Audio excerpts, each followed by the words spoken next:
Right, we're going to do that again because I didn't like that anyway. Yeah. Ladies and gentlemen, boys and girls, children of all ages, Celebrate Wrestling proudly brings to you its Celebrate Tag Team Champions of the World, Flying Brian and his tag team partner, Sumo Stefan. You son of a bitch! Oh, how very rude. How Can very, I very, very, can I ask a very, question? very rude. I'm gonna ask a question. Yeah. Nobody can see this. It's on video. Why are you holding your mic and moving it around as though you're pretending to be Freddie Mercury singing a Queen song? No, no, I was going to do this. I was going to turn it upside down and go full on Oh, you're Ken gonna go Ken Kennedy. Kennedy. Yes. No, don't do Not that. from Green Bay, Wisconsin. And your microphone's not liking that at all. Not Mr. Yeah. Please never do that again because your microphone didn't like that at all. Kennedy. And he's not listening to me at all. Just like normal. Did it Hello, not? everyone. Did it not come over very well? No, it didn't come over I very think I well. yelled a little too loud. I probably had my neighbours going, "What the hell's going You on?" kind of muted yourself. It said, we can't take it. Welcome, everybody, to Legends and Champions. Andy Evans here, of course, joined, as always, by my tag team partner. He is the bad to the new to the Bennett. It's Stefan Bennett. It's November, people. We've got 8 weeks until the end of the year. This is attempt number 3 to record this show. Breaking the fourth wall here. It's the 2nd of October 2025. The time is 12:47 p.m. We started recording this show at 8:45 a.m. and it didn't work. Technology is a wonder. Stefan, how are you doing? You've gone grey since 8:45. Yeah, well, yeah, because like literally, I got up this morning, I had breakfast, and jumped straight on to record. So I was still in my PJs, man. And now, obviously, later in the day, I am now fully dressed. So yeah, but I was in grey this morning because my my pajamas up this morning was grey. So it's a bit of a grey day, and the weather outside's rather grey. So You know what? it is a grey day today. You know, when I put the camera on, I didn't actually realize you were in pajamas, and I wish you hadn't. I wish I didn't though. And No, here. yeah, it's Okay, PJs. if people would like to get in contact with us, they want to know how. Stefanos, how do you get in contact with Legends?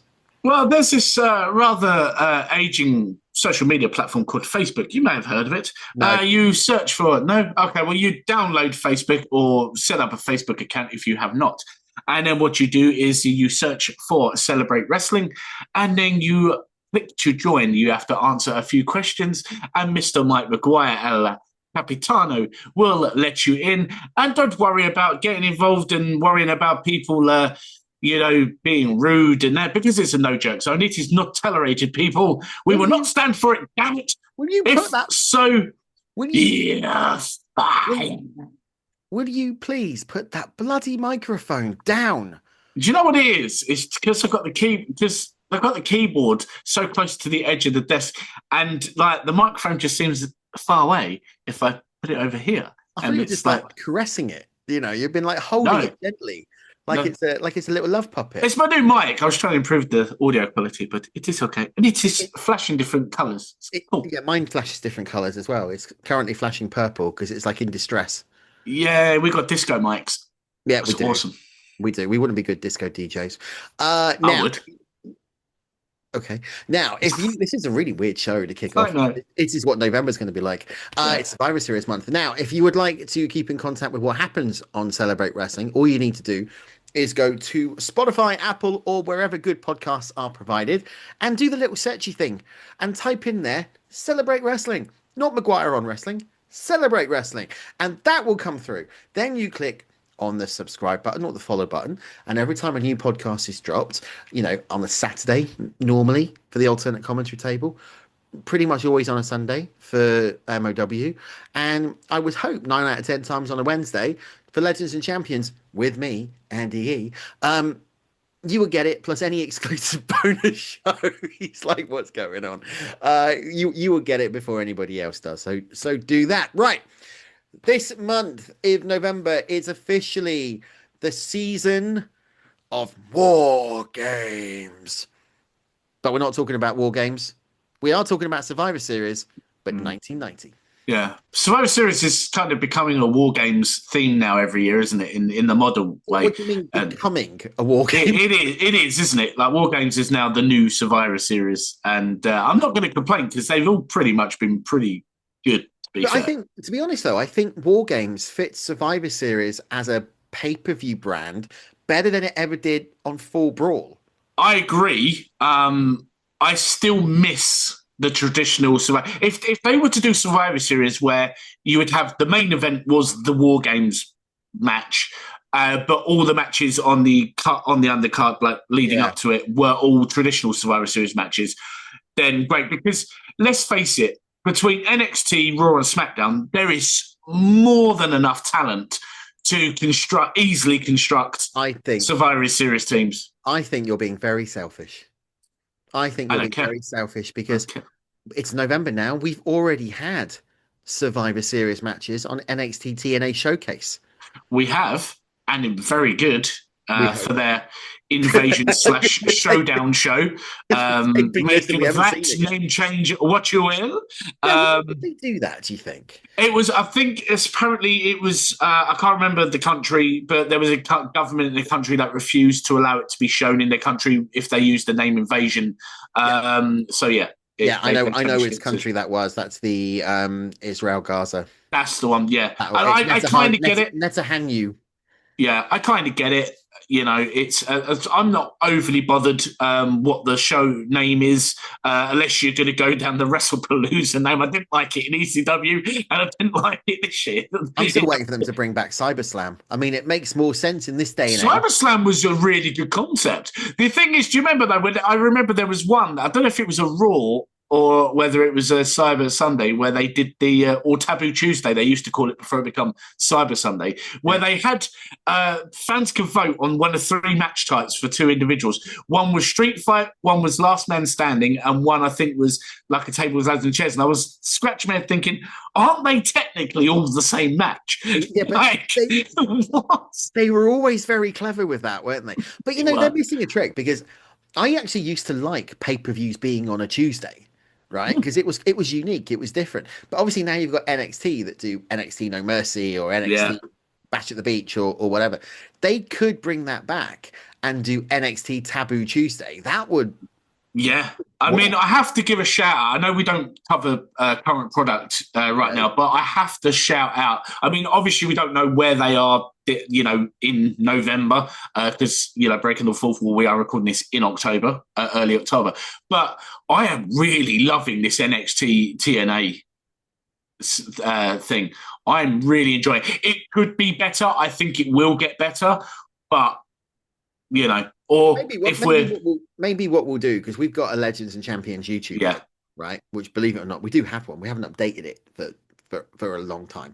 So why don't we do something as a one-off? Okay.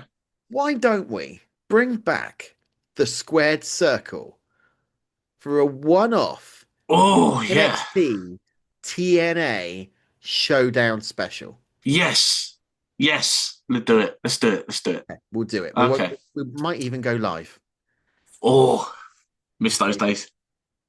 I don't. You don't miss those days because like full on Andy Evans meltdown of, oh, we're live, this isn't working. And Andy's a warrior, I'm a warrior. But the good thing about Andy and I and my dynamic is if I'm struggling, Andy kind of lifts me up. He doesn't pick me up because I'll probably break his back, but he lifts me up. And when Andy's worrying and struggling, I tend to try and lift him up. And I'll just remind him how daft I am. And he just thinks, you know, actually, you know, things could be a lot worse. I could have his brain. But then he finds himself lucky. What I find hilarious about this, you're going, yeah, Andy panicked, but this wasn't working. All you ever did was turn up and do what you do now and talk. I had to sit there and produce the damn thing and press the buttons and make sure it was all working. And it was like the internet lag and everything. And your mic was never on and you never used to turn your speakers on. And it was just painful. But anyway, we learn, people. We learn. We will do, and we'll do this on our own. And if anybody from Celebrate wants to join us, that's absolutely fine. But we will do. Oh, it's done now. I need to cut this out.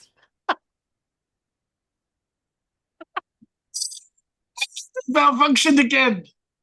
I implore you to actually leave this in just I for will the leave. I will. entertainment I value. will leave Yeah, it in. Andy's just realised. Yeah, there'd be no point in doing the Square Circle podcast in the future, talking about NXT TNA Showdown because it's long gone by this point. So we would have done it, and we hope you enjoyed it. We, if you haven't seen it, go back to the YouTube channel. Yeah. Well, honestly, we're like, this is like a parody of Back to the Future, isn't it? Like Marty and Doc. There's like, it's like, he's just like, great Scott, we've done it already. We already did it. Like, oh, this is heavy. Right, let's let's redo this.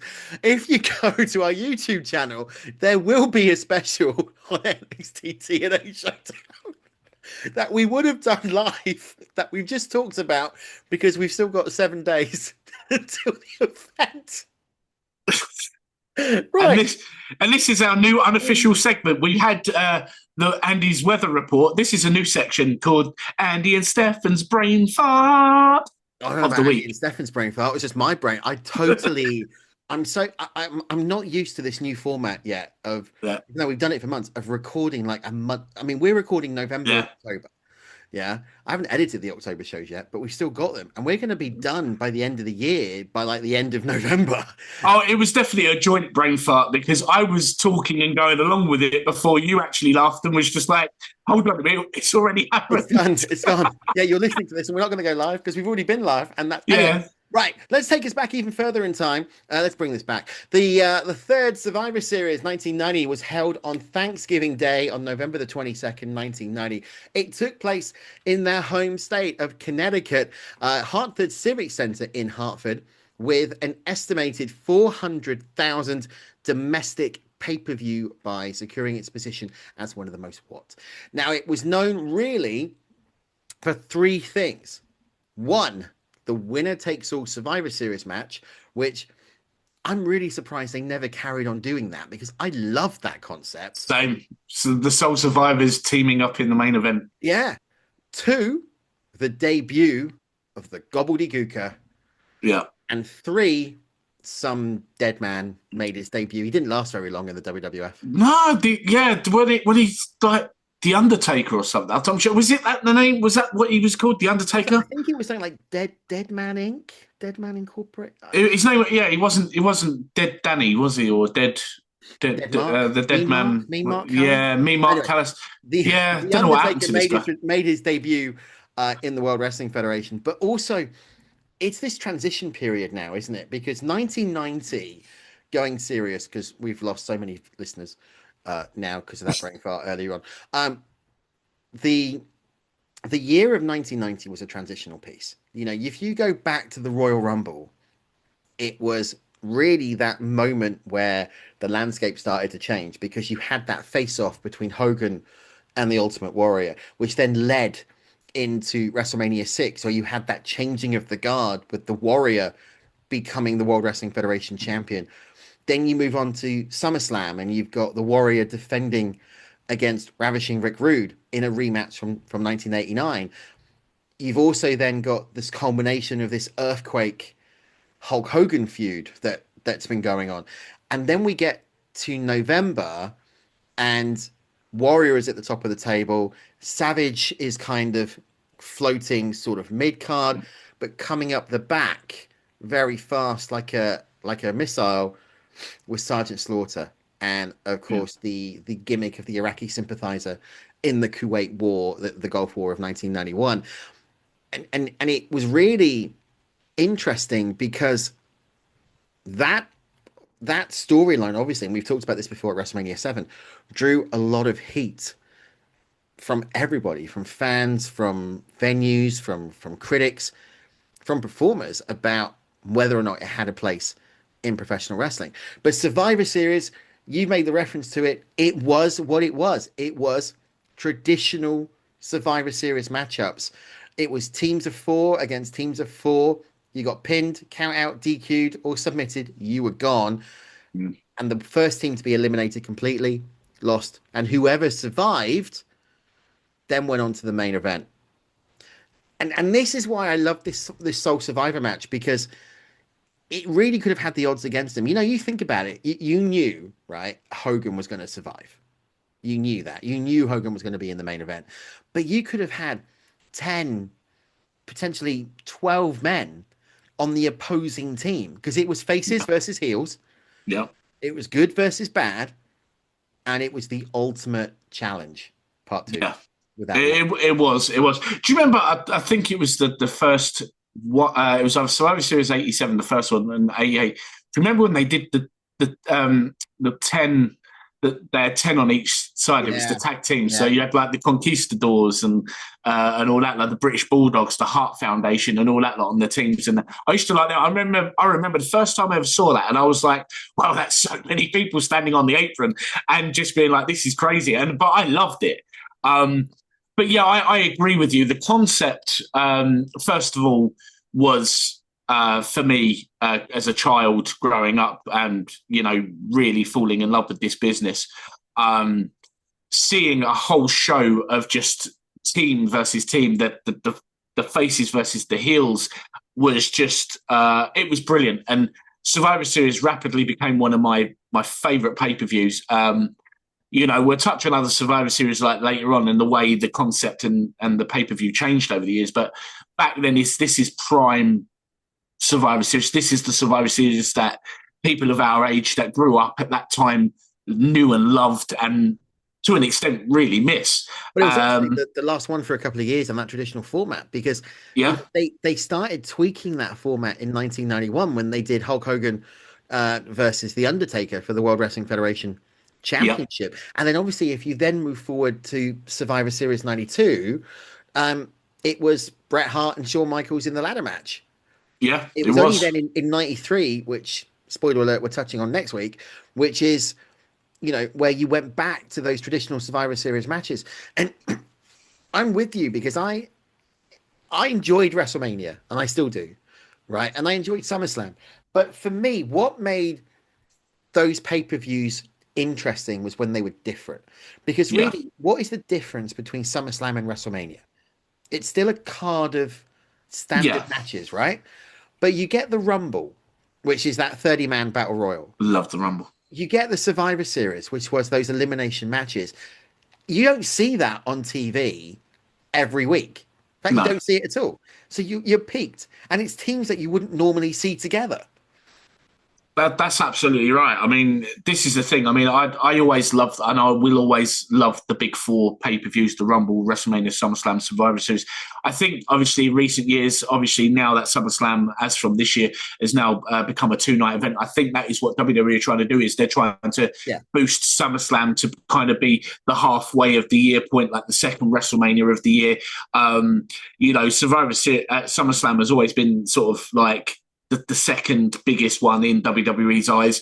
But for me, I mean, I've got such love for the Raw Rumble. I still think that they could, every once in a blue moon, really come up with a surprise winner as opposed to making it a little bit easy to call, it's definitely going to be one of these two or three. I mean, could you have imagined that time? Was it? I think it was when Alberto Del Rio won it. Or was it like 2011 or 2012, where Santino Marella? Everyone forgot that he wasn't eliminated, and then he comes back in, only to then get. Could you imagine if they had just pulled the trigger on that, and then they had the story leading up to WrestleMania, how people are ridiculing, saying Santino Marella cannot main event WrestleMania? Exactly. I would be all for it because it then again legitimizes what the Royal Rumble is. It's every man for himself. It's supposed to be unpredictable, whereas the Royal Rumble, unfortunately, for the most part, has become very predictable. But with Survivor Series, it was a great way of showcasing, obviously, the top stars, but also the tag teams and the mid carders who, you would only see here and there. It had a chance to bring them in and see matchups that you wouldn't necessarily see on the other pay per views. So Yes. yeah, I mean, it was always a special pay per view. It was, and it's such a mistake that they got rid of it and they changed the way it was because it was just unique. But let's go back to the Survivor Series 1990 because that is why we're here today. Stefan, what were you when you watch this back? Because I think people think with the show we kind of pick a topic and then we just remember it, you know. But Mm. thanks to Netflix, you know, the ability to go back and watch these pay-per-views again, and even to a degree the WWE network if you've got VPN access, as per Stephanie McMahon on Stephanie's podcast. You know, and you can just go back and look at all of it. When you put this on, what goes through your mind? Because for me, I always get that nostalgia pop where you see the old Survivor Series logo coming up, and Yeah. you get the music, and you get the, you know, love him or hate him, the Vinnie Mac sort of intro, you know? Yeah, I goosebumps always. I mean, there are some pay-per-views or even intros to some pay-per-views that take me right back to that time or when I was a kid and watched them. Obviously, we alluded to this many times on our show where we used to talk about Coliseum Video Silver Vision, where we would kind of get them on VHS here in the UK almost a year after they aired. And you know, this obviously being kind of one of the last few that was on a delay for us.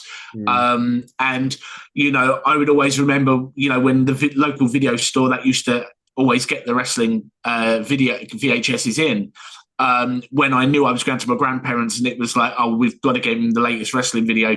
I was always excited. I'd be like, right, I'm going home and I'm going to my grandparents and I'm going to get to watch the Survivor Series. I'm so pumped. And I just remember just putting it on, doing the whole Silver Vision intro and then like Coliseum video intro and just being like, right, here we go. And then that's it. Like you're just drawn in.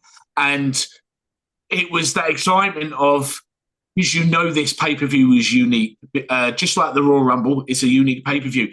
You know, you're sort of thinking there, because we didn't have internet back then, you don't know if anyone's turned heel, if anyone's turned face. Is anyone going to screw anyone over? Who's going to be the sole survivors? You know, there were so many dynamics and possibilities. And, you know, obviously you're going in and then you've got this giant egg and they're talking about, oh, what's inside the egg and this whole hatching thing. And you're like, oh my God, yeah, as a little kid, what is in that egg? And it's just, you know, it just suckered you in and it was just great, great times. And it was just, you know, when you think about the commentary team and when you think about the ring announcers as well, and it's part of the reason why I think we both love this show so much. The commentary team was Gorilla Monsoon, the Irresistible Force, and the Hot Rod, Rowdy Roddy Piper. Who was exceptional on this pay-per-view. I mean, Piper was exceptional behind the mic. Let's not, you know, let's call a spade a spade. When he had that motorcycle accident and that put him out, Piper, I think, really elevated his game being behind the mic. Oh, totally agree. Totally agree. You know, and I think his popularity just increased because he just became obviously his time out of the ring and spending time more time behind the mic. I think it really showed the personality and the lovable, cheeky side that Piper had. And I think from a fan perspective, you just fell in love with who he was, even more so. And I'm, you know, although I'll always be sad and sympathetic that he obviously had that accident and he went through all of that ordeal, I will always be forever grateful for being able to have that time of seeing him behind the mic more, on camera, on commentary, a lot more. So we actually got to see more of Piper, the persona, as opposed to just the wrestler. Yeah, and I think that was a good thing because, you know, everybody talk about Piper as being one of the greats, and he is, but his career was quite stagnated, if you will. You know, he was late 70s, early 80s. He was there feuding with the JYD at NWA, at you know, Starrcade. Bit of success in the World Wrestling Federation, took time out for 2 years after WrestleMania 3, returned back at WrestleMania 5 with the Morton Downey thing. He was very peak and trophy. He was never a constant run. He was like the part-timer before the part-timer contract became known. And I think what hurt Piper in that respect was because he could never get momentum going, and the fans were changing so continuously that you never really got to see Piper as Piper. Being behind the mic on the commentary, we always knew Piper could talk. I mean, that he was, he's Bobby Heenan, right? He's the wrestling version of Bobby Heenan. Yeah, he could always talk, and when you had that trio of him, Heenan, and Monsoon together, as you did at SummerSlam '91, that was gold Yeah, because they could play off each other. But I was always concerned about these two on commentary because you always had the two faces. You had the face Gorilla Monsoon, you had the face Rowdy Roddy Piper. But Piper had this ability to very subtly do the heel line yeah, yeah. without you knowing. Piper was always exceptional and a master of that whole thing of, I can speak and I can tell you, say everything, but I'm in control of everything I say. And if I want to throw a little bit, that was the thing with Piper. He would always leave a little something there to keep you guessing. And that's what I loved about him was there was that element of unpredictability. I would suggest that Vince had a lot of trust in giving Piper a lot of exposure on the mic because we know that Piper could get a little bit crazy now and again, and we loved him for it.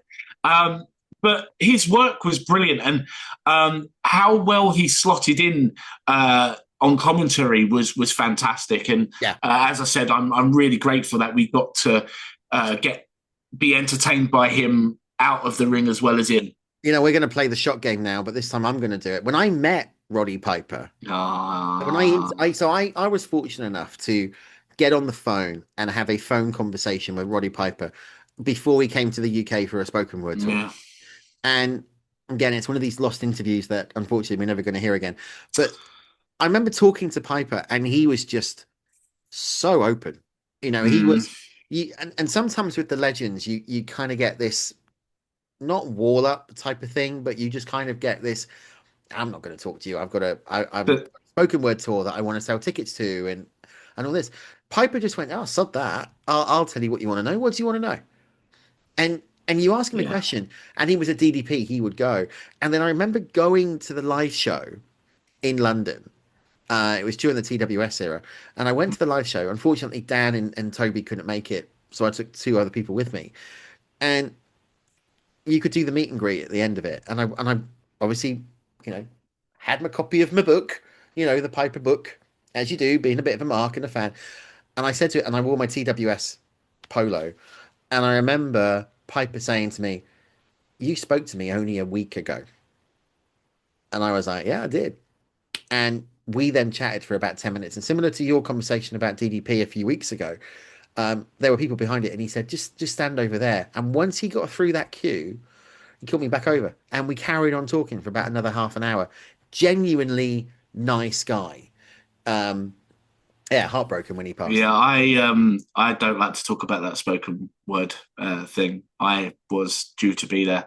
I had tickets to be there, and fate had other plans by making me extremely ill and also contagious. I couldn't go, and I thought that's okay. He'll be back, and Yeah. he passed. That hurts because Piper was one of those that I had to Oh, it's your bucket list. meet him. Yeah, he was one of those ones. And unfortunately, it will never happen. And I'm sad about that. Obviously, I still wish he was here. He's extremely missed. But yeah, I always got that vibe from it. Again, he's one of those people that his peers, colleagues, those who worked with him have said, Roddy's crazy, but he's a beautiful human being. I remember I said to him, and when you do an interview without going in, some people will most likely disagree with my methodology of this, and that's fine. You can do what you want. But when I interview a talent, I normally spend some time with them beforehand going, right, what do you not want to cover? What I do think you that's respectful. what do you not want me to raise? Right? This is what I've got my plan, but what do you not want me to do? And he said to me, he went, I don't want you to touch on the water settle the score. So I went, okay, we won't touch on the water settle the score. And I didn't ask any more about that. And I remember talking to him afterwards, and he said to me, you're not going to ask me, are you? And I said, what? He said, I've asked you not to ask me about the war to settle the score. And I went, yeah. He said, but you haven't asked me why I don't want you to ask me about war to settle the score. And I went, you've asked me not to talk about it. I'm going to respect what you want. I'm not going to ask you about war to settle the Mm. score. He said, oh, you're going to ask me about war to settle the score? I went, well, no, because you've asked me not to ask you about war to settle the score. And in the end, he went, ask me about war to settle the score. See, this is Piper. This is Roddy Piper. He messed with you somewhat. Again, like it's true, isn't it? That just when you think you have all the answers, I change the questions. It's Piper. But do you know what? So he did that. He went full blown Piper, and I went, well, in that respect, Mr. Piper, why didn't you want to talk about war to settle the score? Do you know what he said to me? What? Do you know what he said to me? What did he say? I asked you not to ask me that. Exactly. See, it's Piper. And again, I'm so pleased for you that you got to have that authentic Piper experience with it, because that is Roddy Piper. And, and to be fair, this is the thing as well. Obviously, we want Celebrate Wrestling to grow. I've had this conversation with Mike McGuire. I've had this conversation with Andy Evans, and that we do believe there's potential for our shows to grow. And we do, as we've mentioned before, we want to try and hopefully be able to bring you guest legends onto the show to actually share their stories and about our career. And this is one of the reasons why I implore, just on the off chance that anyone connected with any of said legends, or any of the legends happen to, for whatever reason, be listening to us two 40-odd-year-old men babbling about the good old days of professional wrestling, why I implore you to get in touch and join us, because Andy is not only a gentleman, and but the list of names that he has had the pleasure of interviewing over the years is up there with some of the absolute best. And honestly, if you want to have a respectful, enjoyable conversation with us, it's going to be led by Andy. This is, please get in touch, because, honestly, you'll be treated, your respectful wishes will be respected. And, and hopefully one day it will happen. So, no, but that's absolutely brilliant, Andy. Honestly, just, it was just amazing. It's absolutely fantastic. Oh, God rest him. Oh, he's so missed. Right. Yeah, he really is. I mean, I'm looking forward to next year. So I think we'll pull the cat out of the bag. Next year, we do have a show focused purely on Rowdy Roddy Piper, and I cannot wait for that one. We got some crackers coming up. We have. I mean, whether or not we do all of them, there might be some changes. We got to love it. Right, let's talk more about this, because one of the things that I think you needed Roddy Piper on the call for was, the debut. They had been teasing it for weeks on WWE television, on Challenge, on Superstars, on Primetime, on, the old shows. Bear in mind, this is pre-Raw. Can you imagine if they'd done this during Raw? Gene Okerlund at that, and let's talk about this interview position, because this is old school, where they are in the crowd, on a platform above the crowd. You can see all the crowd. They've started doing that recently on Monday Night Raw on Netflix with Jackie Redmond, and I love it. Big Egg, and Gene Okerlund saying, "What's in the egg? What's in the egg?" And then Chavo Guerrero pops out. But it's the Gobbledy Gooker. It's the Gobbledy Gooker. It's Brett. It always takes you back to WrestleMania 17 with the Give It Back Raw, when Gobbledy Gooker makes the entrance and everything. Bobby Heenan says to Gene Okerlund, "Didn't you used to date her?" I wonder if that was Chavo in the outfit again. WrestleMania. I don't know. I mean, I'm sure someone out there will know the answer to that. What's your take on this Gobbledy Gooker? Because Bruce Pritchard has gone on record on Cody Rhodes' podcast saying, it was meant to have been the beginning of something. It was meant to have become the WWF mascot, just like the NFL teams have got mascots and the NBA teams. But we dropped the ball on it. I mean, you damn well did. I mean, it was a turkey, for God's sake.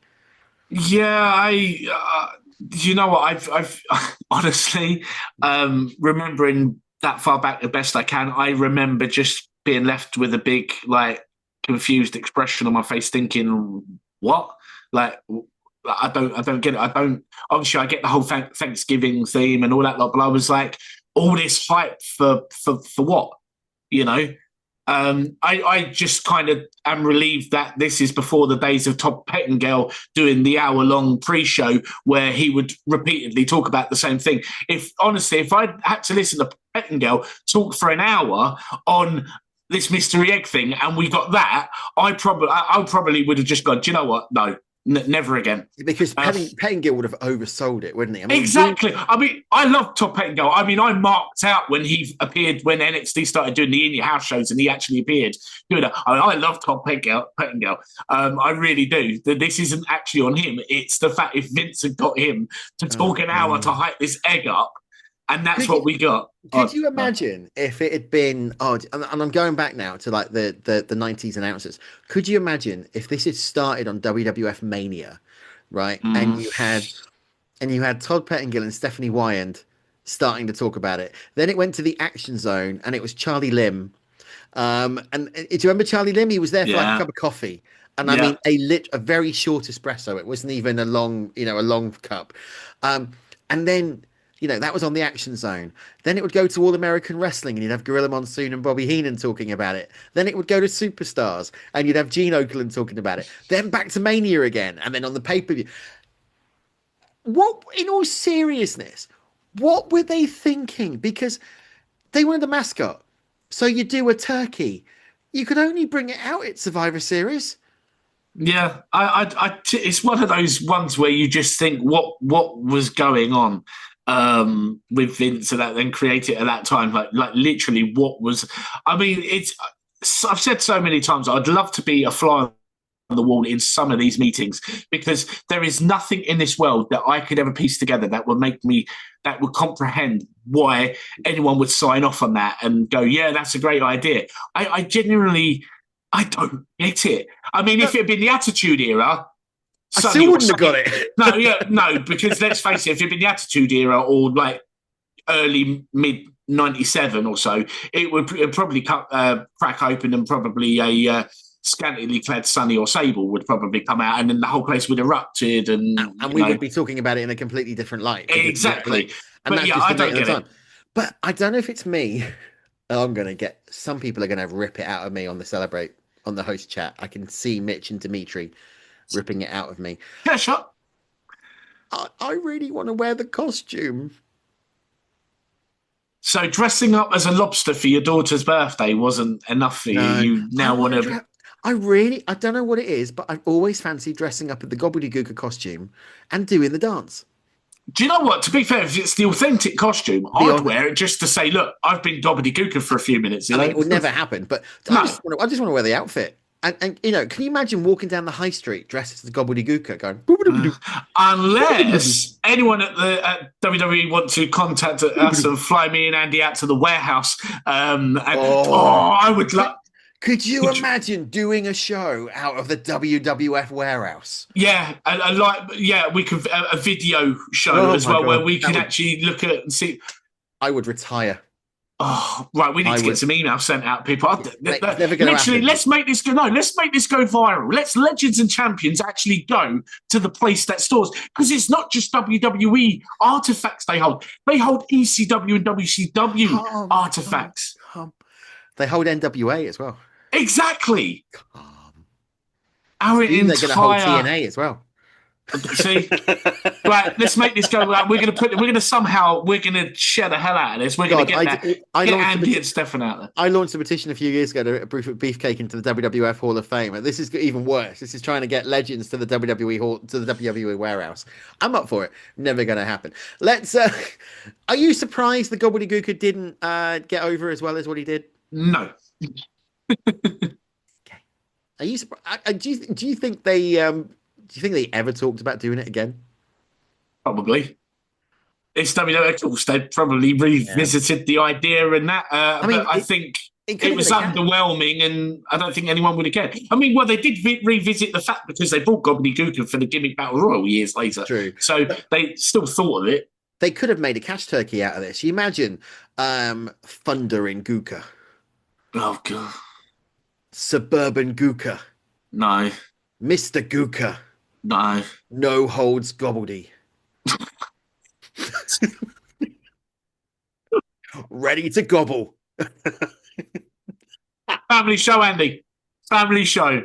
Anyway, That's with your that being brain. said, That is your mind. That no, is your that's mind. how that sounded. Let's go to the Let's other move on. debut. Let's go to the other debut that took place. It was on the Brother Love show. Bruce Pritchard, Ted DiBiase had been talking about it for quite a while. The unveiling of the Undertaker. I mean, long-time wrestling fans and going back serious again will know him as Mean Mark. He was obviously part of the Skyscrapers with Dan Spivey in WCW. NWA has now come over.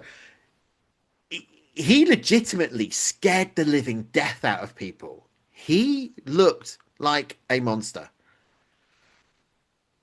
Yeah, but again, this was one of those ones where I sort of looked at, even as a kid, I looked at him and was just like, oh, well, this gimmick's going to last 5 minutes because what do you do with that kind of gimmick? What kind of longevity do you have with that gimmick? Obviously, we now know because he reinvented and tweaked the character over the years to suit what happened. And you have to, as much credit as you have to give WWE for sticking with Mark Calloway for as long as they did. You have to give him a lot of credit to not get bored of just being, oh, I'm just this character. It's not so. I mean, I know the American Badass aside was a slight changing was a changing gimmick. Yeah, but at the same time, in order to keep, the fire inside burning, to keep you wanting to keep doing it for decades is incredible. And obviously, not only that, who would have thought that looking at this guy coming out with Brother Love, you would think years down the line, not only would he become one of the, or if not the biggest synonymous name with professional wrestling, the most recognized characters, the most long-standing gimmick of all time, but become such a locker room leader, the person that pretty much everyone, no matter what stature or position they were in the business, looked up to as a leader. And still do. And still do, exactly, and be doing all the things and have the career that he's had. I mean, it's just, absolutely phenomenal. And get your shot glasses ready. When I met Taker in Dallas 2022, which was his Hall of Fame induction weekend, not only was it a privilege and an honor to be there for his induction, but to meet him, because it was a spare of the second moment thing. It wasn't planned to meet him. It was one of those, we've got one space left to meet Undertaker. Does anyone want the ticket? Blah, blah, blah. It was like, do I pay this or do I not? And I thought, I'll do it. And I did. And to walk up to him and him shake my hand and literally be like, how's your, you enjoying Mania? And I said, yeah, it's my first time flying from the UK to go to WrestleMania. It's like, how are you enjoying it? And I just said, I'm having a great time. And I thanked him for, his career and everything he's done. And he was like, he said, he said, you could toast my career to a shot of Jack later. And I said, I've already had a few of them since I've been here, the Jack Daniels. And he turned around and said, he said, a man that knows his whiskey. And he fist bumped me. And I was like, this is brilliant with Undertaker. And it's very rare, as privileged as I've been to meet, as we know, so many of my heroes over the years. But when you're in the presence of someone like The Undertaker and you finally get to meet him, again, as I've said before, that kid in me from years back that never would have dreamed that it would ever be a possibility to meet these people, it's one of those ones where I'm legitimately starstruck and just thinking, wow, did that just happen? It's incredible. And I mean, we have got coming up a two-parter on the Undertaker's career. I'm really excited about that. So, but I always found the pairing with Brother Love weird. I didn't mind it. At first. I didn't mind it, but it was weird. I mean, I don't think you can really talk about the Undertaker until you talk about Paul Bearer coming in, and we will do that in a couple of time. But I think seeing the set, the visuals for me is what made it at Survivor Series, because seeing that set and I love you and then hearing the bell toll and then seeing this dead man, walking out, this cheesy pink to this dark gray, the visuals of this were really stirring, because it was kind of like, wow, here we go. But it was the purple eyes. It was like the It was guy's not slept in a they century. they they did amazing job with him, and the Yeah. fact that they literally, yes, he was cartoon character, yes, he was a cartoony effect, yes, it got a little bit silly with the urn and clutching it to the chest when he got beaten and then lifting it up Mm, when he was winning. That all got a little bit silly. But the fact that they managed to make a performer that legitimately looked as tough as Hogan, because you think about the Undertaker getting slapped in the face, he would just yeah. snap back. Do you know what the bits that used to get me thinking? Oh my god, that is insane. I think it was the first Royal Rumble he was in, where everyone was sort of hitting him, and he was just sort of like just no effect on him. And they would do that thing where they would sort of back him up in a corner, they'd hit him, or he would duck underneath, Yeah, and he would do that thing where he just literally his hand would go right across their throat, and he would do that thing where he was like applying pressure to their throat, and the camera would get a great shot of him rolling his eyes at the time when he was doing it, and you are literally like, and then he would just sort of like let them go, turn his head, turn his body almost like machine like, and then just casually just stroll across the ring to the next opponent like that he was going to get a hold of. I mean, you used to watch this and just think, wow. And then obviously, as we know over the years, it becomes synonymous. The sit up, the way he would sit up. I mean, honestly, it used to give me goosebumps every time I'd see it. And then obviously with Paul Bearer, I know you said it got a little bit silly to an extent, it did, but him at ringside where he sort of raised the urn and it, like hold the urn up and then raise his hand and then the Undertaker would sit up on command, like you would just sort of think, oh, you're in trouble now, like yeah, you just yeah. along for that ride, and it's incredible. What a career. Absolutely, but you only got to wait 2 weeks, and we'll be talking Yeah, about it. Right, let's look at the matches that took place at the Survivor Series because we kicked it off with a pre-show match. It was dark. I don't think it's ever been aired. Shane Douglas defeated Buddy Rose. Um, Nothing recorded on that one because no, it's not a legitimate match. And then we're on the pay-per-view, ladies and gentlemen, and we kick it off with the perfect team, and the names in this: Mr. Perfect, Kurt Hennig, Axe, Smash, and Crush from Demolition, mm, facing off against the Warriors, the Ultimate Warrior, Hawk, Animal, and the Texas Tornado. And you know what I'm going to do now, don't you? what? We're going to bring out the rest in peace count because only two people in that entire match are still alive. Yeah, And that's Axe yeah, and Smash. Bobby Heenan and Mr. Fuji were both obviously at ringside. yeah. It lasted 14 minutes and 20 seconds. The sole survivor was the Ultimate Warrior. No surprise. No surprise. He defeated Axe by pinfall in 3 minutes 23. Now, Smash, Crush, Hawk, and Animal all got disqualified. Mr. Perfect eliminated the Texas Tornado, and then the Ultimate Warrior eliminated Mr. Perfect. So, going through to the grand finale, the grand survivor match, is the Ultimate Warrior. Yeah. That was kind of a thing, a trick they used to do back then with Survivor Series. It was a good way of kind of eliminating people. So there was always at least almost one every match where someone would get the double count out or a double disqualification, or what someone would get disqualified. And um, you know, this is again, I was meant to mention this at the start of the topic, was another thing that I loved about Survivor Series back then was some of the teams you'd look at and just go, wow, so and so's teaming with them. Yeah. And I mean, the Legion of Doom and the Ultimate Warrior. I mean, I was never a massive Warrior fan, but wow. Those, and then you throw, Kerry Von Erich in at the Texas Tornado, you throw him on that team, and you just think, wow, that is a team. Now, the perfect team, Mr. Perfect, Kurt Hennig, loved him. Bobby Heenan, Mr. Fuji, loved them. To Smash, loved them. I've always been a huge Demolition fan, but I absolutely loathed when Axe had to take a step back because of health reasons. And it was Smash and Crush for me. It just didn't You can see why they work. kicked out Bill Eadie Yeah, so quick because he was on the way out. he was. I was like you. I didn't like Crush in this gimmick. No. I liked him as Kona Crush. Yes. Kona Crush with the Hawaiian moped. The orange and the purple. Yeah. Looks like my local team, Gillingham Football Club's third shirt. It's brilliant. Let's Same go colours. Wrexham. But then Rude. I know. But the crush that I loved out of all of them was the Mr. Fuji 1994. Yes. Because I don't know what he did. Obviously, he dropped a lot of weight. Yeah. Because in 1991, he was quite stocky. 1993 was quite stocky. 94, he seemed to shoot up and just lose that weight.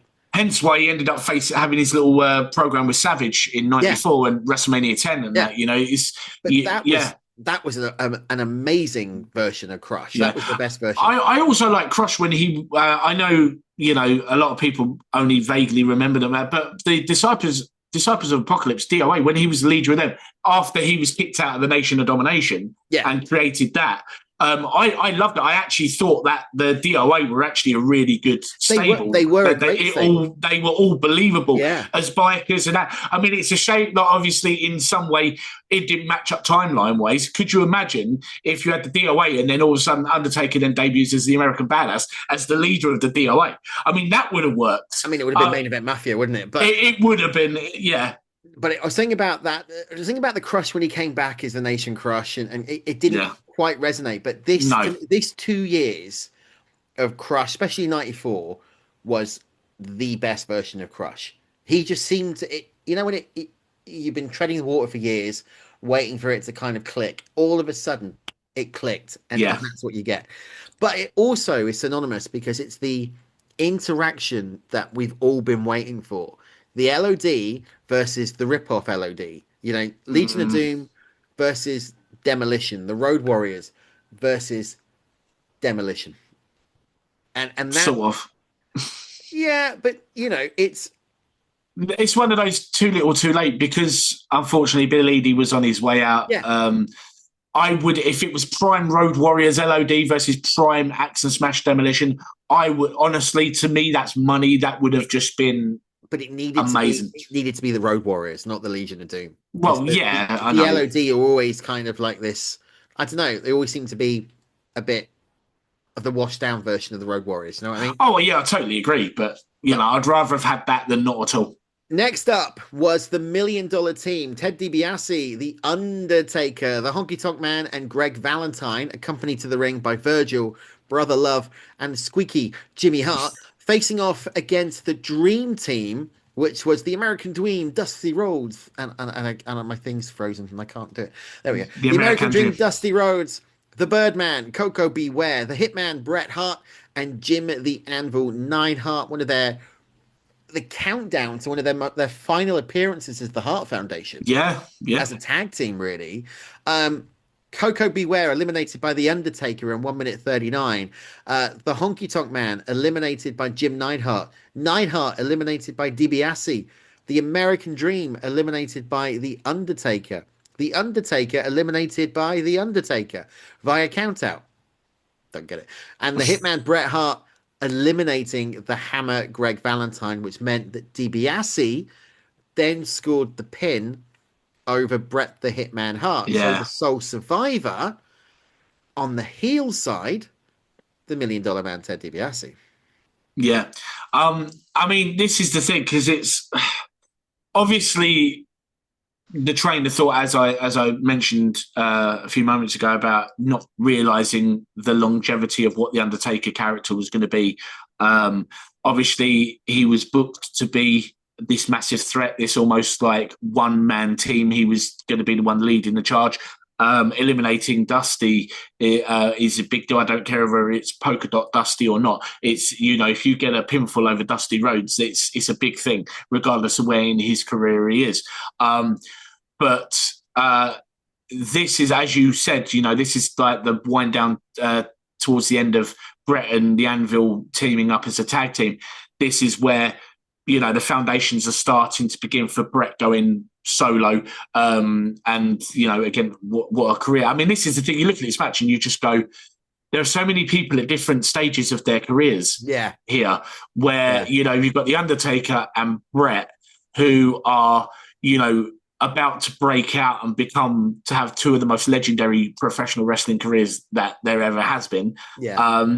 You got Dusty that's kind of winding down a little bit.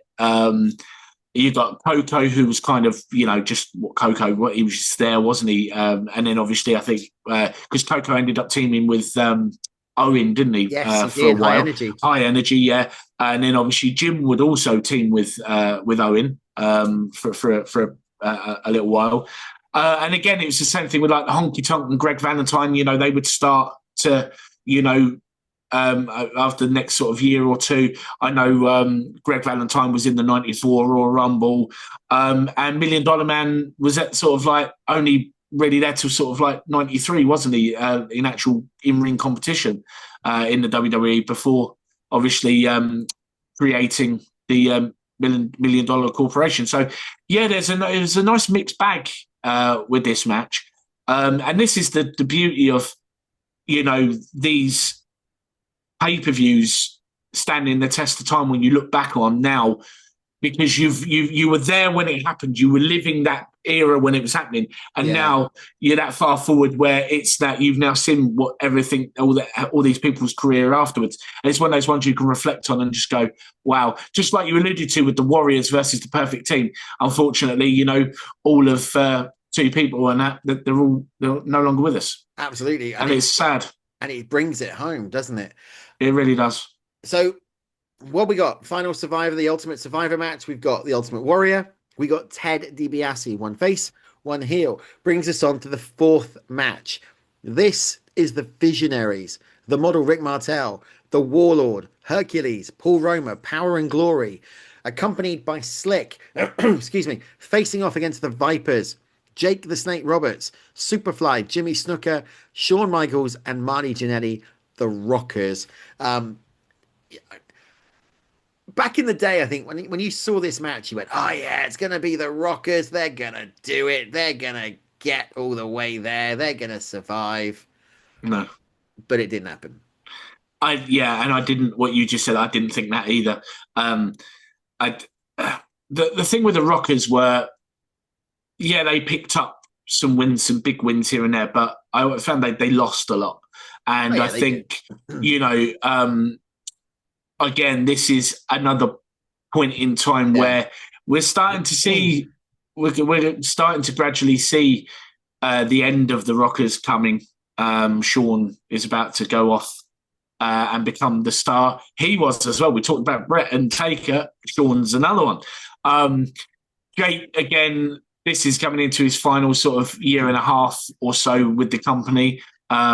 This is just before we get this really weird heel turn, isn't it? Because obviously 1991 WrestleMania 7, we've talked about the blindfold. Check out the Jake Roberts show for that one. And then after that, he went dark, really, and you could tell he was on his way out. I am surprised, though, that when you look at this, it was a clean sweep for the Visionaries. I did think Roberts would get in to that final Survivor match, especially when you think about the history with that feud with Ted DiBiase that Jake Roberts had. Once he had gone into that match, that's when I thought Roberts was going to go in. I didn't expect a clean sweep.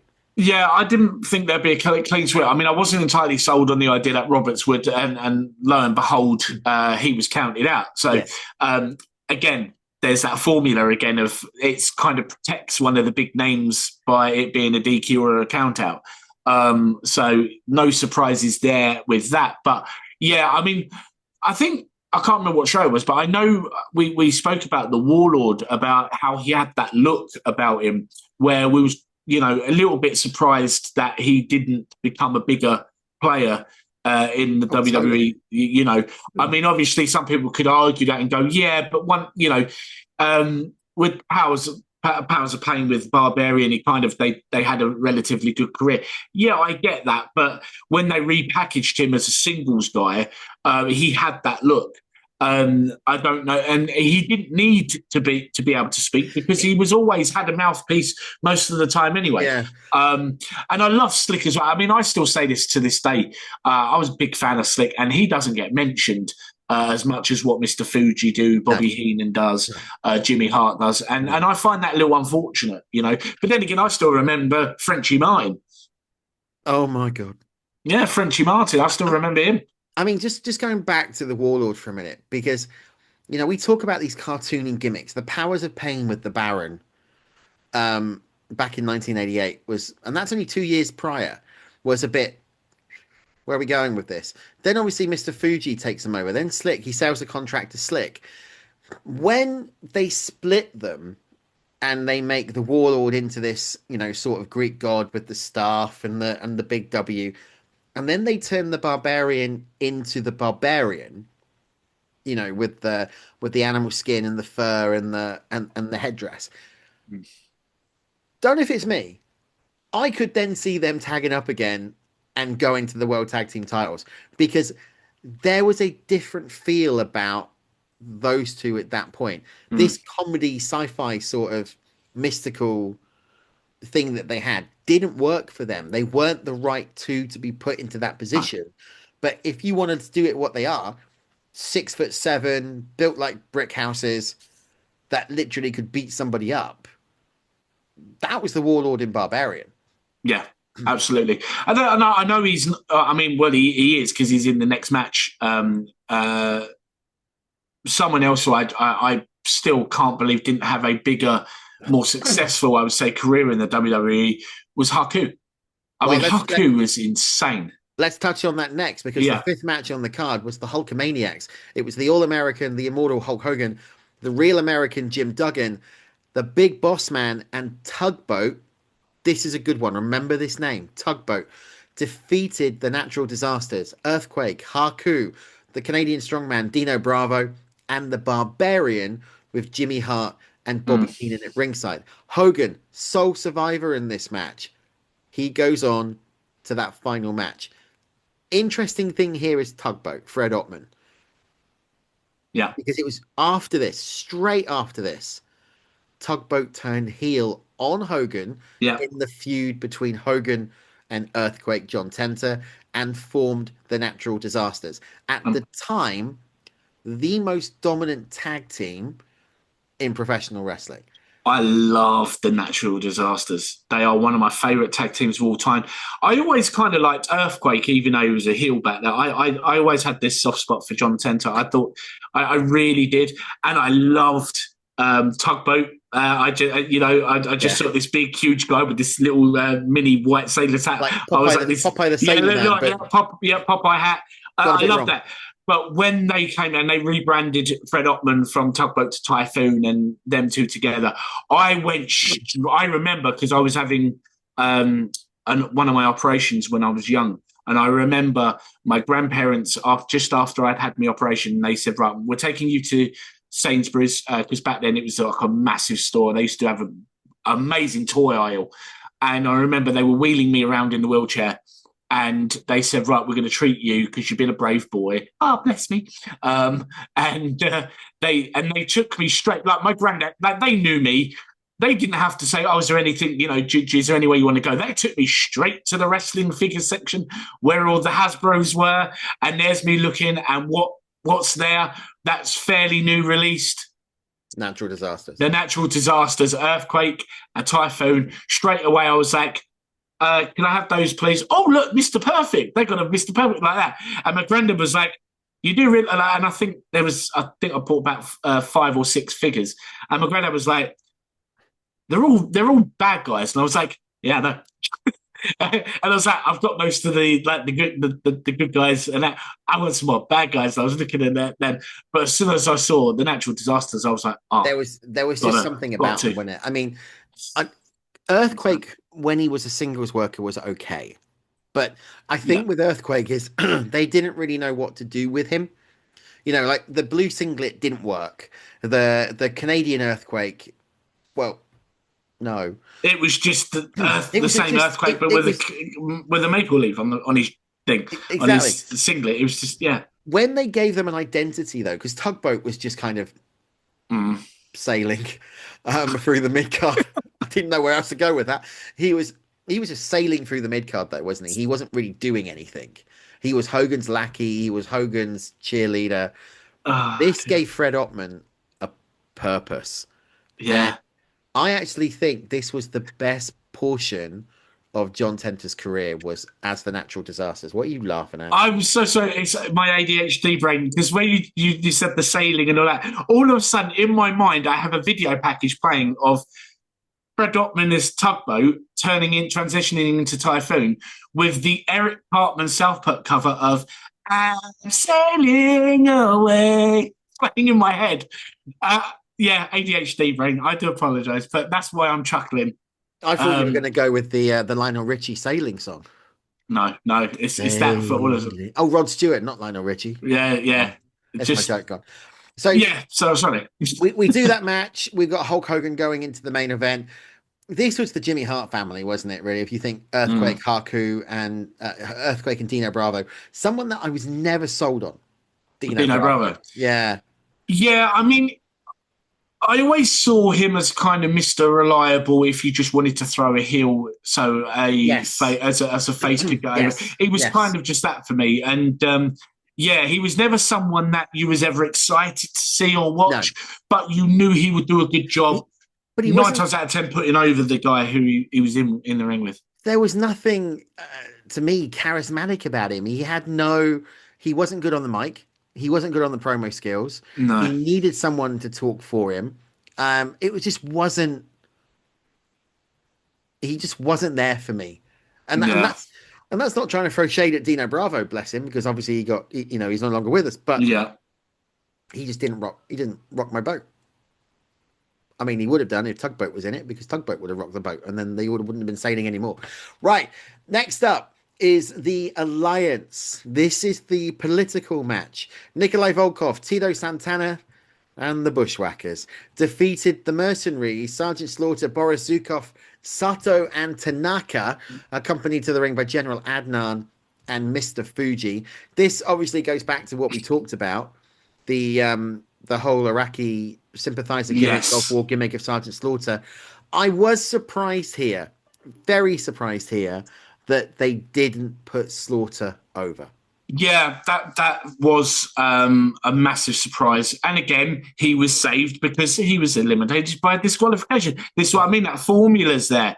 I think it was quite clever in some ways, but it was one thing that once I sussed that out quite early on, it became quite frustrating. I found it very frustrating because it's just kind of like, I'm now always expecting one of the top stars to be eliminated by disqualification or a count out. But it does also kind of water down the Survivor Series, doesn't it? Because you're not going to get that star performer in there. I mean, no disrespect to anyone on the Alliance, but I mean, as good as Tito Santana was and Nikolai Volkov was, I mean, they were all good in their own, in their own right. But the Bushwhackers rarely ever went over. I'm surprised this one wasn't a clean sweep. And I'm surprised that Tito was actually survived it. So, considering the build-up we would end up having with Hogan and Slaughter, I thought this could have actually have ended up with the Sole Survivor match main event, ending on a bit of not a cliffhanger, but do you know what I mean? It ending on a note where it's Hogan and Slaughter probably still going at it after the bell, and but that wasn't Monsoon and that saying, look, this is far from but done. Then that wasn't the direction they were going, was it? Because no, it wasn't. Obviously, it went Slaughter Warrior for it did, and in order to build up the him and Hogan thing. So I mean, I'm surprised they didn't go with when Warrior dropped the title to Slaughter at Raw Rumble, which was a surprise at the time, that they didn't have the Hogan doing what he did with Bret Hart at WrestleMania 9, have the coming out, consoling Warrior, and then be like, and then Hogan saying, well, let me tell you something, Mean Gene, this stuff with Slaughter and Adnan and Mustafa, that's gone far enough, dude.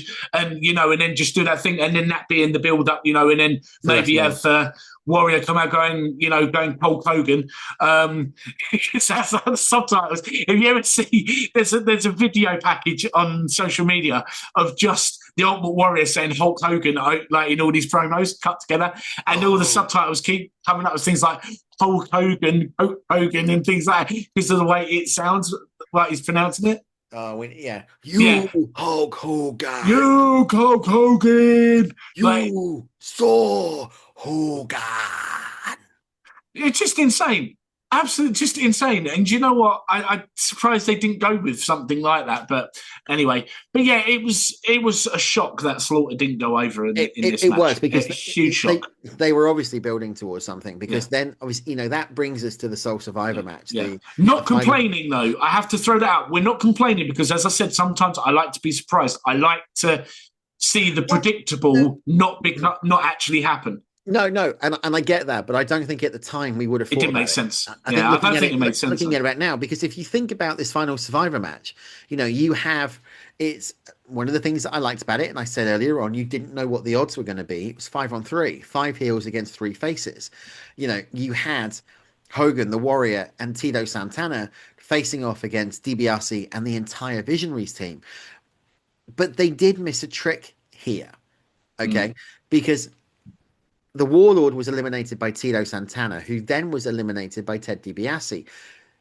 If you're putting your Booker's hat on just for the minute, and I mean, bear in mind we were what 9 when this pay per view kind of took place, right? Yeah. But if you look at it logically, it was only a year earlier Mm. at WrestleMania 5 that the Rick Martel turned on Tito Santana, and you had that feud between Yeah. Santana and Martel. So for Yeah. Santana to be eliminated by DiBiase, only for Martel to get eliminated by countout, didn't make any sense. For me, No. I would have either have gone, Martel over Santana. It's another string to that. I was better than you all the way, Mm. or a double DQ Yeah, or yeah, a double count. yeah. I mean, that's the thing. In hindsight, you look at these things, you just think, I'm surprised they didn't do this, and I'm surprised they didn't do that. And again, my brain's kicked in. I just had a thought as well about how one of the things they could have done, which could have led up to the split of the Rockers, is if they had Mighty Jannetty make a mistake, and it led to Shawn Michaels being eliminated in their Survivor Series match. If Mighty Jannetty had been the one that had randomly ended up in the main event as a sole survivor with Hogan and Warrior, if we'd actually had Shawn Michaels come out and actually super kick Jannetty, got him eliminated, then done that whole thing where obviously definitely the eyes are on, has he turned heel, but tease it where, like they did, where he's like, look, I know things have been awkward between us, things, we've not been on the same page, and do that whole, are the Rockers and still together on the same page, and then done the whole thing with the barbershop window. I think that would have been a really cool moment, just to throw in a little bit more light on what's going on with the Rockers thing. But that's just me. But yeah, it was bizarre bookings. I mean, I personally don't think Tito needed to be there. I mean, I think that having Hogan and Warriors the only two against the team of 3 or 4 or 5, like, have the odds really stacked against them numbers wise, and then probably you would have had Hogan and Warrior go over. But the thing is, though, on this match, the minute you saw Hogan Warrior as the two faces, you knew it was going to be them. Yeah. But just to go back to the point a minute ago when you talk about Slaughter, what would have made sense in this match? Would it have been for Slaughter to have taken out Hogan? And then that face-off between the Warrior and Slaughter, which then would have led into the Royal Rumble. Yes, because if Vince hadn't have had we need to send the crowd home happy with the faces winning, we could have had the situation where Hogan is taken out of the match and then had Slaughter cheat to beat Warrior and be like, I pinned the champion, I should be number 1 contender, have the face of the whole thing, and Slaughter holding the that would have been major heat, like having the defector in the middle of the ring with the Iranian flag being waved with Adnan and that holding the WWF championship, and then it will get made official for the Royal Rumble and then gone down the route that they went. But hindsight's a wonderful thing, and it was a different era. But you still could have had the Warrior go over. Why have we not been booked as creative? Because we were 9 years old, mate. Yeah, no, but I mean now, we could probably still do a better job. Well, yeah, especially if we went to work for AEW. Both. I mean, even WWE's got going back to bad habits. So Right, that was the 1990 Survivor Series. bit of a weird one. This it's kind of gone all over the place, hasn't it? This show, but it's been fun. Yes, it is. I mean, this is like I said, it's great to go back and see how these are stood the test of time. Shall I say? Some of them haven't. Some of them haven't, but that's okay. That's okay because I mean, it's okay to be baffled by some because that's some of the quirkiness of professional wrestling, isn't it? Things can be unpredictable. Things can make absolutely zero sense. Some things should have been pulled off better than they were. It's crazy. Just thinking out loud, and isn't it sad that we're obviously wrestling fans. We've been wrestling fans for a very, very, very, very, very, very, very long time. I never would have guessed that. But when we go back and go, oh, if only they'd done this, or if they'd done that, and you're dissecting it in that way, it's quite sad, really, isn't it? That you do that because we're not enjoying it as fans anymore. We're kind of looking at it, critiquing it too much. We've been in the business as well. Yeah, we've become more critics. That it comes across like we're more critics than fans. And, we're watching the old school stuff, which we love, but still going, oh, they could have done this. But that's okay because at the end of the day, we loved it when we first watched it. I would never change how I felt at that time, even with things that I didn't like. I wouldn't necessarily have changed it in terms of my experience with it, but I would have gone back and gone, I would have probably have changed that and made that better, or I would have done this. Maybe that's maybe we should do a bonus show on the YouTube channel, not live. We should bring it back, and maybe what we should do is take a card, and actually do a video where we jump the Heroes of Red Booker stuff. Yes. Where they we also did a little bit of the Heroes of Wrestling, didn't we? Where we simply could have switched it around to protect the whole Jake Roberts situation. Where they did timeline. Yeah. Maybe what we should do is take a card or take a period of time and see how we would have rebooked it. And then what storylines would have been afterwards. Yeah. We could do a video. Well, if we're going to do this one in the future, because we've already done the live show thing that we were going to do, maybe we could get the listeners involved. They can throw some suggestions of some pay-per-view cards. Andy and I'll have a chat off air and we will pick one and then we will go and we will focus on that one. It would be good to do a series of it. We could do one from the 80s, one from the 90s, 80s, 10s, absolutely. Whatever. Right. Absolutely. Talking about pay-per-views that you either like or you hate. Next week, it's Survivor Series continues. No, it doesn't. Yes, it does. Does it? Yes. Survivor Series 93. Yeah, but weren't we doing part one and then doing Survivor Series 93? No, we were doing back-to-back on... So next week, it's... that's blowing me. Next week, I'm keeping it in. I'm not taking it out. Hey, I don't edit this show. Next week, Survivor Series 1993, the Foreign Fanatics versus the All-Americans. Why are we doing that one? Because it had a dead man in it. Yeah, and that will lead us up to a special two-part bio on the dead man, the phenom, the American badass himself, the one and only The Undertaker, which Andy and I are really excited to get into because there's so much to fit in on a two-parter. It really is. We are going to do that show very differently because I haven't told him this yet. We're not going to separate it. Oh, is it a feature length? No. It will be two shows, but I'm just going to cut it. And then the next week's show is just going to pick up straight after. There's going to be no intro. So we're going to record it as a feature length, but it's going to be split into two, which will come together seamlessly. You guys will need to listen to the first week to know what the hell we're talking about. We're just going to continue it. What we find sometimes is when we do these things and we split them and we come back, that couple of seconds can. So we're going to run it through.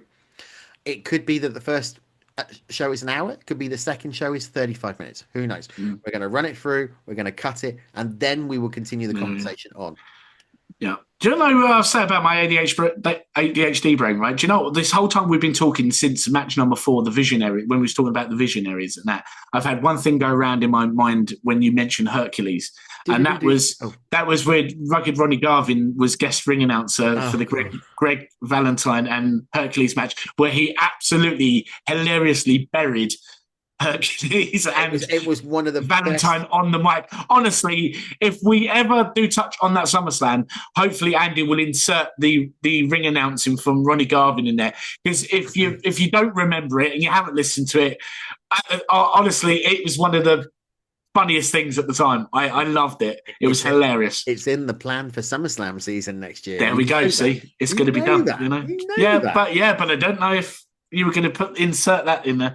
That's got to go. But I will now. Yeah. Right, Yeah. that's it for us. We'll be back next week with more Legends and Champions, continuing the Survivor Series theme. Now, if you want to keep in contact with us at Celebrate Wrestling, you can do. All you need to do is head over to the Facebook group, search for Celebrate Wrestling, click on follow. You'll be let in. And it's a no jerk zone, so you can interact with me and Stefanos and all of the hosts. And don't forget, ACT on Saturdays drops on the podcast feed.